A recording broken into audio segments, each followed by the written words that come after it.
Nah, sebenarnya pola kesalahan di sini adalah di mana-mana laki-laki itu nggak peka, dan di mana-mana ibu yang notabene seorang wanita itu kebanyakan gengsian.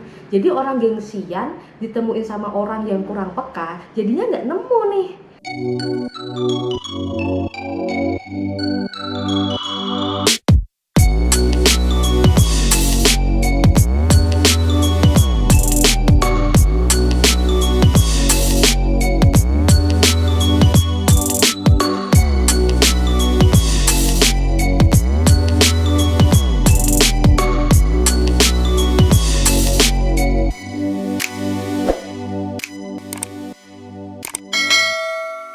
Assalamualaikum, kali ini aku akan membahas bagaimana menjadi seorang istri yang tidak akan ditolak oleh suami.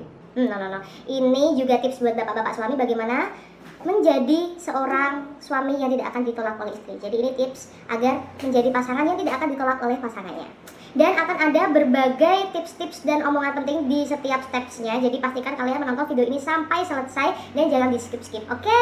Berawal dari DM netizen yang tanya gimana sih Mbak Ulfi tipsnya biar selalu ubu sama Mas Husni, kok kayaknya gemreget kalau dilihat snapgram tok selalu kompak. Nah, meskipun ini adalah pernikahan kita umurnya baru 3 tahun, tapi jangan salah, ternyata permasalahan rumah tangga itu sangat banyak sekali dan sangat kompleks. Bahkan yang baru menikah 1 bulan itu udah ada cekcok yang sampai sekarang nggak selesai-selesai. Jadi ini tidak bisa diukur dari lamanya hubungan. Ada juga yang awalnya menikah itu nggak sayang, tapi lama-lama semakin umur pernikahannya itu tua, itu malah makin bahagia. Ada juga yang awalnya bahagia, di akhir-akhir kok malah tidak bisa mempertahankan kebahagiaannya.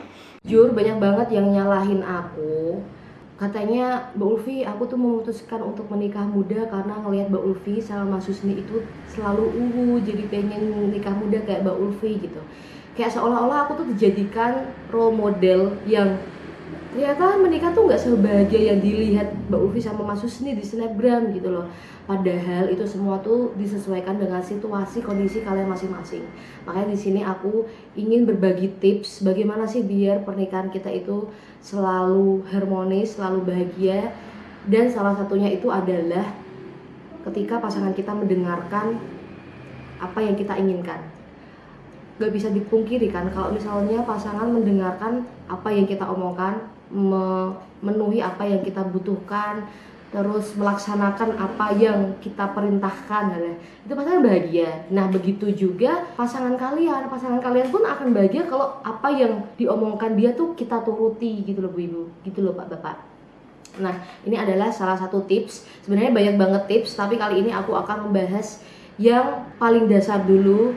Dan tips ini sebenarnya udah banyak yang membahas di beberapa buku. Aku sering banget baca di buku-buku peribuan duniawi. Di Instagram juga banyak banget yang sharing masalah ini. Tapi ternyata banyak juga yang nggak tahu. Apalagi kalau orang-orang seumuranku, umur-umur 20-25 itu belum mempelajari ilmu ini. Jadi menurut mereka tuh ketika sudah menikah, ya udah happily ever after, gak akan ada masalah lagi, padahal akan lebih kompleks di sini. Pernikahan yang membahagiakan itu bukan hanya impian. Kalau misalnya kita bisa memperlakukan pasangan kita dengan tepat. Kadang ada yang ngomong juga bilang di DM-ku kalau lebih bahagia pas pacaran. Pas pernikahan tuh kayak yang awalnya di hubungan pacaran itu menyenangkan, kok ketika menikah menyebalkan. Yang awalnya pacaran cantik, kok waktu menikah beladus. Yang awalnya gemesin, kok pas menikah geteng no. Itu semua itu sebenarnya bukan hanya impian, tapi sangat bisa direalisasikan. Dan saya tuh sangat sedih kalau ada orang ngomong lebih bahagia pacaran dibanding menikah. Padahal di mana-mana kalian harus lebih bahagia menikah. Kenapa? Ya Allah, kita tuh melihat pasangan kita senyum aja. Senyum karena kita, itu ibadah. Kita gandengan tangan, itu pahalanya luar biasa. Apalagi pahala-pahala yang lain yang bisa dianggap sedekah dan apapun itu. Jadi jangan sampai kita menikah itu malah tidak bahagia. Bagaimana kita bisa menghabiskan waktu sisa seumur hidup kita itu dengan orang yang salah? Bagaimana suramnya hidup ini, ya kan, kalau gak bahagia. Tapi kita bayangin aja kalau bisa menghabiskan waktu hidup kita dengan orang yang sangat membahagiakan, betapa bahagianya numpuk-numpuk kehidupan kita ini. Semoga tips saya ini sangat bermanfaat untuk para pak bapak bu ibu yang belum tahu, dan yang ketika tahu itu pun teringat, oh iya ya aku lupa kalau ternyata aku tuh harus kayak gini. Saya berani sharing ini karena saya sudah membuktikan bahwa kehidupan pernikahan saya lebih membahagiakan daripada pacaran atau di awal-awal pernikahan. Banyak juga ibu-ibu yang curhat ketika sudah mempunyai anak, kok malah rasa cintanya suami itu memudar, malah semuanya perhatiannya di anak. Sebenarnya pola kesalahan di sini adalah di mana-mana laki-laki itu nggak peka, dan di mana-mana ibu yang notabene seorang wanita itu kebanyakan gengsian. Jadi orang gengsian ditemuin sama orang yang kurang peka, jadinya nggak nemu nih. Nah, ini semuanya itu perlu dikomunikasikan biar kehidupan pernikahannya itu bahagia. Ini yang paling sering aku sharing, tolong ngomong aja apa yang dipengen sama bu ibu semuanya. Jangan sampai membuat pak bapak ini bertanya-tanya, iki bojoku lapo kok surak jelas aku kok gak ngerti, salah apa kok ujug-ujuge bojoku nesuk kayak ngene iki. Nah, saya perlu menjelaskan ini semua, tapi tips ini tidak akan berhasil bagi kalian yang merasa, wah aku udah salah nih nikah sama orang ini. Kayak kamu tuh udah paham kalau kamu tuh pacaran dengan orang yang salah, yang tidak cocok kalian nikahi, tapi kalian memaksa untuk menikahinya karena kalian menganggap kalian akan bisa merubahnya. Ini beda lagi tipsnya, kalian tidak bisa menggunakan tips yang akan saya sharingkan ini. Ibarat gelas ya, oke jangan gelas deh, tangki. Ibarat tangki, seseorang itu mempunyai tangki cinta masing-masing, yang tangki cinta itu harus diisi oleh seseorang, terlebih itu adalah pasangan hidup kita. Jadi ketika tangki cinta itu diisi penuh oleh pasangan hidup kita, itu kita akan mau melakukan segala yang diperintahkan. Ya kenapa? Karena tangki cinta kita udah penuh. Jadi apapun yang kita inginkan, apapun yang kita harapkan itu akan direalisasikan oleh pasangan kita. Nah, tangki cinta ini tidak bisa diisi oleh sembarangan orang. Memang itu harus orang yang memang dia sebelumnya sudah melakukan itu, jadi kita dengan senang hati melakukannya.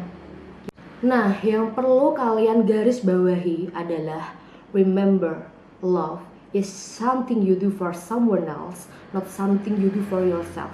Banyak orang bilang di DM pada curhat kalau, Ulfi aku tuh sudah melakukan segalanya untuk pasanganku, sudah melaksanakan segala yang diinginkan oleh pasanganku. Dia tuh udah menganggap dirinya adalah satu-satunya orang yang mencintai dia dengan sepenuh hati. Tapi kok malah apa yang aku terima tuh tidak sesuai dengan harapanku. Kayak dia ingin mendapatkan kembalian. Istilahnya kalau aku udah ngasih kayak gitu, ya harusnya pasanganku juga kayak gitu dong mbak, kayak gitu loh. Padahal ini adalah konsep yang salah. Banyak orang yang mikir kalau dia sudah memberikan segala cintanya pada pasangannya, ternyata bukan itu yang diharapkan oleh pasangannya. Jadi ibu-ibu udah merasa mencintai suami dengan sepenuh hati, sudah memberikan segala yang istri punya biar suami mencintai, tapi ternyata itu adalah konsep yang salah. Karena ternyata ibu-ibu belum memberikan kebutuhan yang suami butuhkan.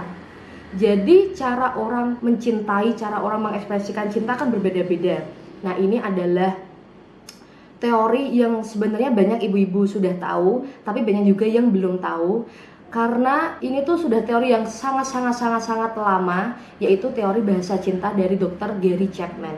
Dimana ketika kalian menjalani hubungan dengan seseorang itu akan merasakan bahagia ketika pasangannya melakukan hal yang diinginkan oleh pasangannya. Jadi memberikan kebutuhan yang diinginkan oleh si pasangan ini. Kondisi ideal bukanlah ketika kita mempunyai bahasa cinta yang serupa sama pasangan kita, tapi bagaimana kita bisa memenuhi kebutuhan atau bahasa cinta yang diharapkan sama pasangan kita. Begitupun juga pasangan kita bagaimana bisa memenuhi bahasa cinta yang kita miliki. Emang nggak semuanya pasangan sama, justru memang banyak yang beda karena perbedaan itu yang saling melengkapi. Makanya kalian harus paham dulu konsep dasar tipsku ini. Jadi kalian resapi, kalian dalami sebenarnya bahasa cintaku apa ya, sebenarnya bahasa cinta pasanganku apa ya. Nah kali ini aku akan menjelaskan satu persatu, semoga penjelasanku bisa diterima oleh bapak-bapak ibu-ibu dengan sangat mudah. Oke, teori yang pertama namanya adalah bahasa cinta hadiah.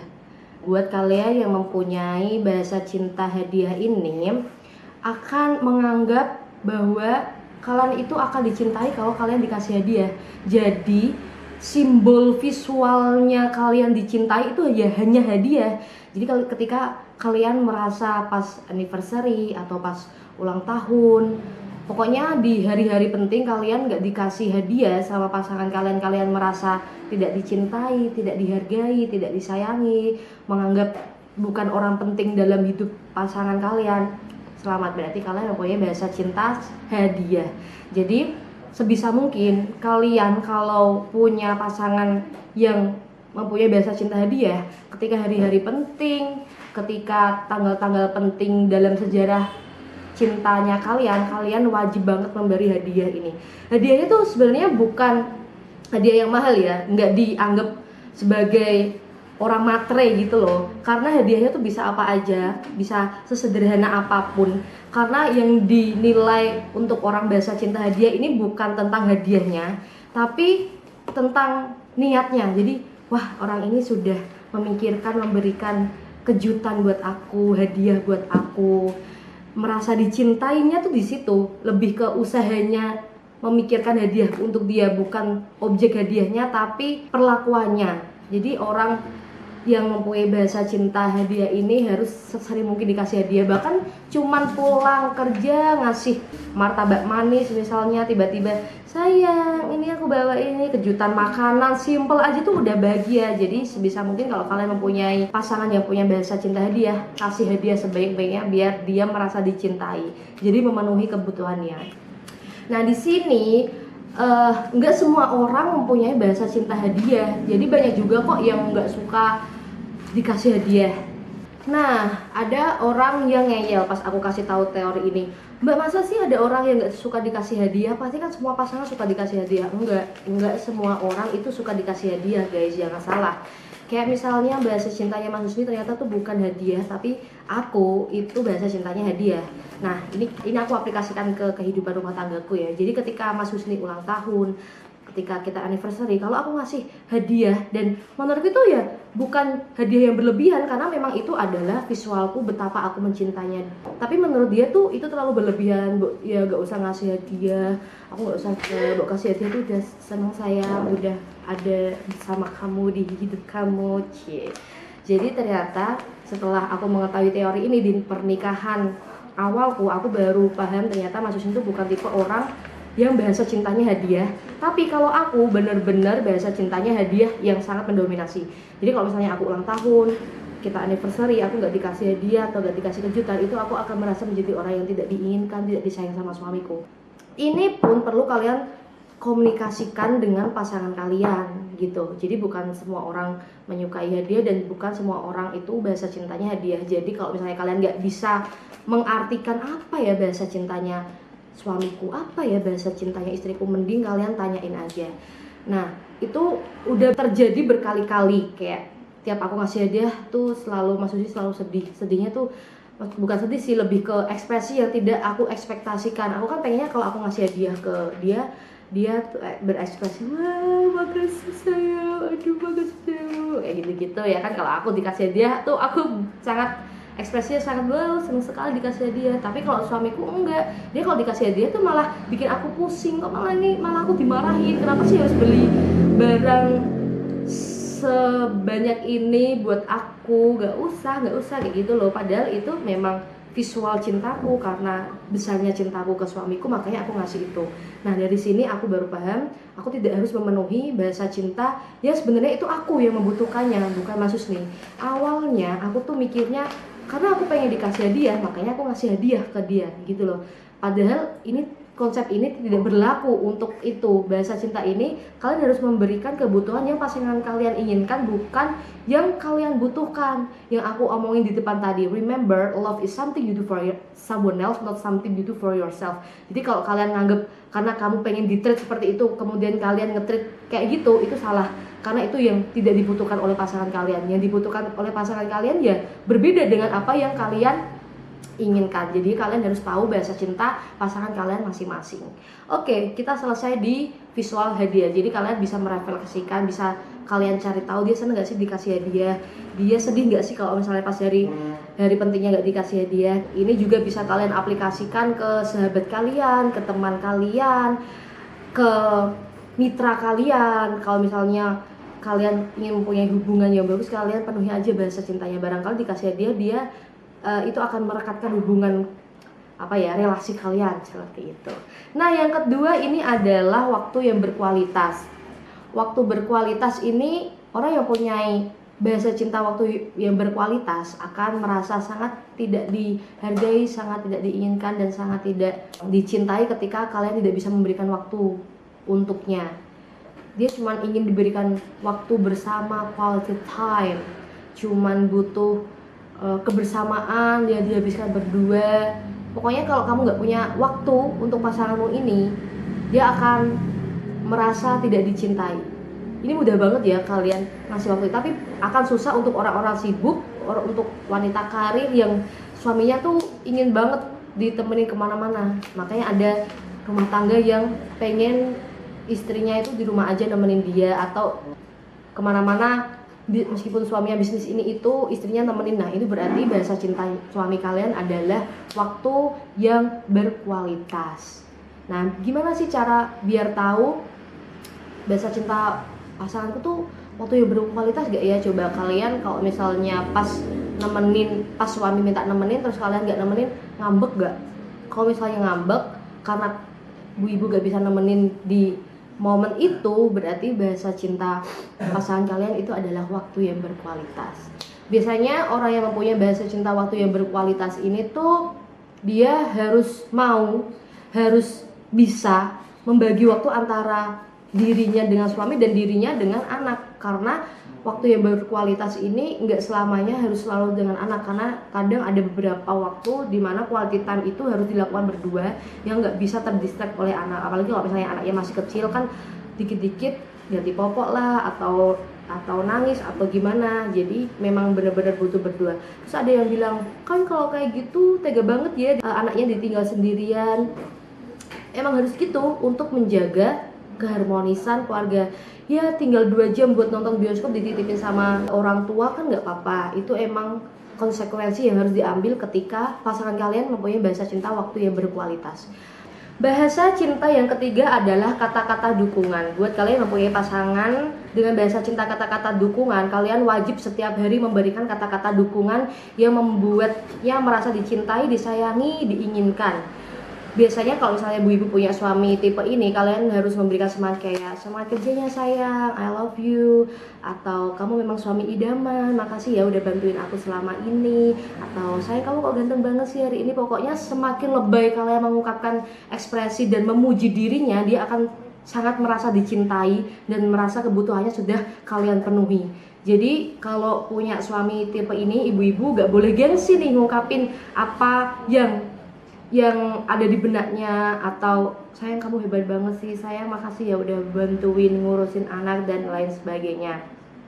Nah, tapi kalau misalnya bu ibu semua mempunyai tipe pasangan yang ini, yang memang dia menganggap kata-kata dukungan adalah simbol untuk dicintai, kalian gak boleh ngomel-ngomel. Sekali kalian ngomong pedes, kecil, nyelekit, itu dia akan ngerasa menjadi pasangan yang tidak diinginkan dan tidak dicintai. Jadi harus jaga omongan banget. Gak boleh punya pasangan yang nyelekit, karena nyelekit sedikit dia bakal sakit hati. Karena ini ya nggak dianggap baperan juga, memang dia mempunyai bahasa cinta itu.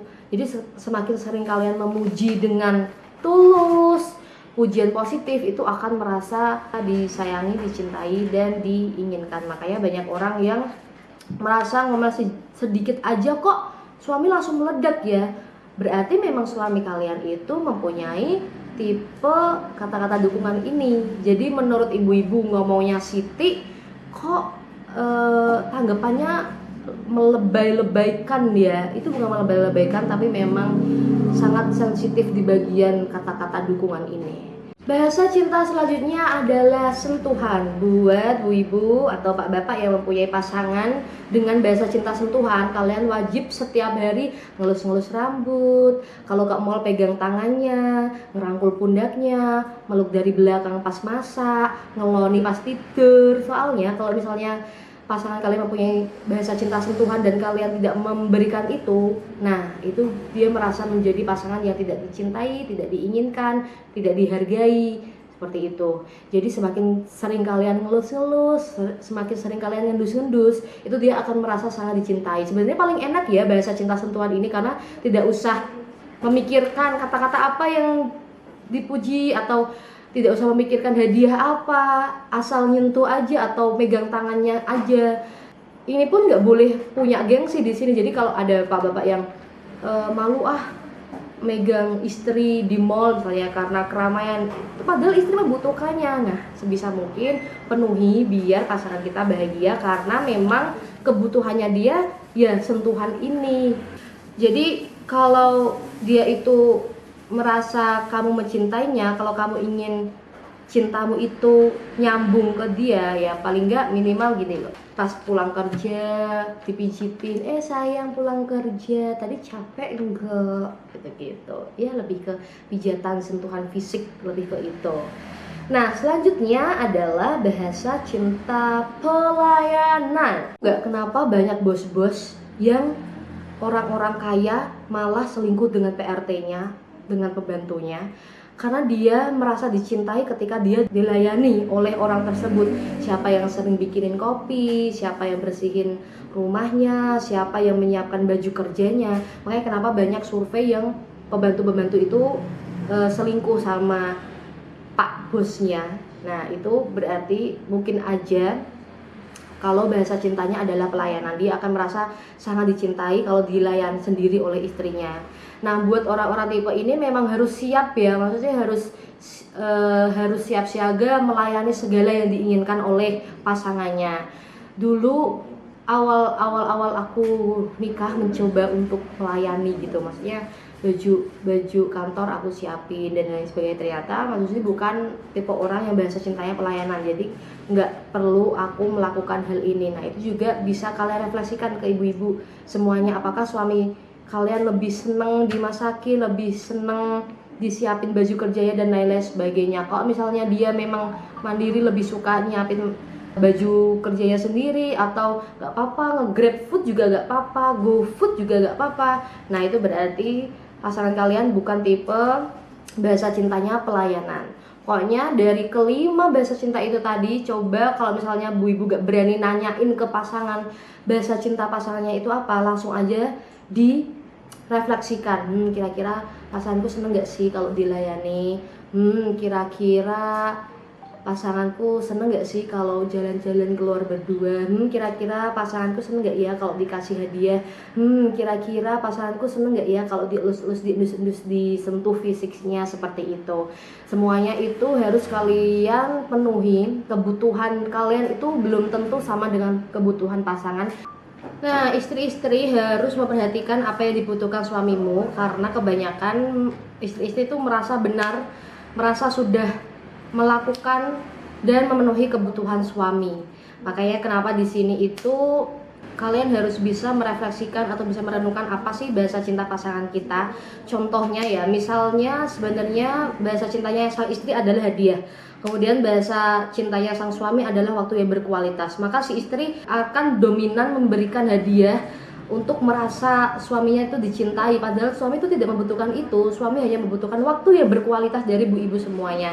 Kayak contohnya kisahku sama Mas Husni itu tadi. Jadi di awal pernikahan aku menganggap kalau hadiah yang aku berikan ke Mas Husni itu adalah ekspresi rasa cintaku, padahal Mas Husni itu tidak butuh itu. Mas Husni hanya butuh waktu yang berkualitas, di mana dia harus ditemani ketika dia ingin ditemani. Sesimpel nonton bioskop berdua 2 jam aja tanpa anak, karena di situ kita harus bisa menjadi istri yang bisa membagi waktu antara anak dan suami. Inti dari semua omonganku adalah para istri, perhatikan apa yang dibutuhkan oleh suamimu, harus diperhatikan apa yang menurut mereka itu mereka merasa dicintai, karena kebanyakan para istri itu merasa sudah benar melakukan hal yang sudah dibutuhkan oleh para suami. Padahal kebanyakan itu pada merasa dominan untuk aku sudah melakukan hal yang benar, kayak gitu loh. Makanya penting untuk kita mencari tahu dominan bahasa cinta apa yang sedang dibutuhkan oleh pasangan kita. Jadi jangan sampai tangki cinta yang aku jelaskan di awal tadi tidak terisi penuh dan malah diisi oleh orang lain, atau malah nanti pasangan kita mencari isian tangki cinta ini ke tempat yang lain. Jadi jangan komplain dulu, suamiku kok cuek ya Mbak Ulfi, suamiku kok kurang peka ya Mbak Ulfi. Banyak ibu-ibu yang mengeluh dengan sikap suaminya. Kita lihat dulu nih, sikap kita sebagai istri, apakah sudah mencintai suami kita dengan tepat? Udah apa belum? Coba komentar di kolom komentar bawah ini. Nah, itu tadi semuanya adalah ringkasan dari dasar tipsku yang harus ibu-ibu semua miliki terlebih dahulu agar pernikahan bahagia sentosa jaya.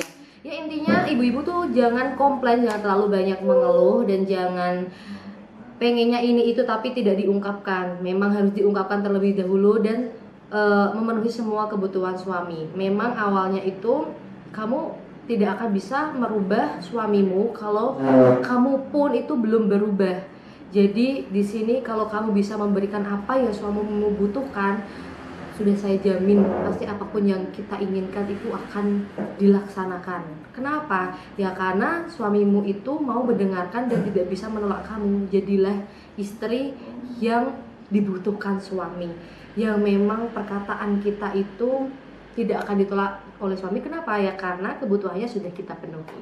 Selama menjalani pernikahan, akhirnya saya tahu bahwa pernikahan yang membahagiakan itu bukan hanya dijalani dan hanya kita terima, tapi memang harus diusahakan. Kayak kita harus semangat, yuk bisa, yuk kita pasti bisa mempunyai rumah tangga yang membahagiakan. Tidak hanya impian, tapi memang itu adalah suatu realita. Pokoknya lakukan dulu tips dariku. Ya memang banyak ibu-ibu DM minta tips di aku. Ini adalah tips dasar. Semoga pernikahan kalian membahagiakan. Kalau memang benar-benar berhasil, nanti komen di kolom komentar ya. Jangan lupa, jangan mengharapkan pasangan peka, tapi ungkapkan apa yang ingin dilakukan ke kita. Ngomong aja, kok pengen ini ya ngomong kayak gini, pengen diperhatiin ya ngomong, kalau mau diperhatiin. Jangan menuntut, mas kamu bawa peka, ya jangan gitu, karena kita gengsi untuk mengungkapkannya. Jadi apapun yang kamu inginkan langsung omongin aja ke suami, biar ketemu nih si peka sama si gengsi, karena sudah mengomongkan apapun yang dirasakannya. Terima kasih, pokoknya harus menguasai teknik dasar pernikahan tipsku ini. Oke, thank you for watching. Komen di bawah mau dikasih tips apa lagi selain yang aku share ini tadi. Thank you, makasih ibu-ibu, bapak-bapak.